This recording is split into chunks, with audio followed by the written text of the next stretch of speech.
Guys দেখেন, তার জন্য আমি কাঁধ থেকে ওড়না খুলে রাখতেই পারি না, সে আমার ওড়না দিয়ে শাড়ি কিনতে। আর দেখেন আমার ওড়না দিয়ে সে কি সুন্দর করে শাড়ি কিনছে, মনে হচ্ছে যে সে অনেক সুন্দর করে গোছায় শাড়ি পরতে পারবে। এদিকে আসো, তাকো, আসো। হ্যাঁ, আর একটু দূরে যাও। কে কিনতেছে শাড়ি?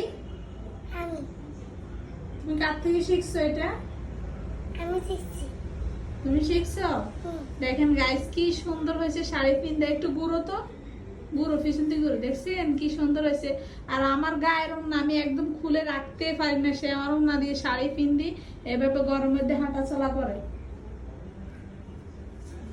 দেখেন এইভাবে আমার ওড়না হিন্দি হিন্দি সে গরমের মধ্যে হাঁটে, একটা বুড়ি মেয়ের মতো হাঁটে। দেখেন আবার জুতো পায়ে দিচ্ছি।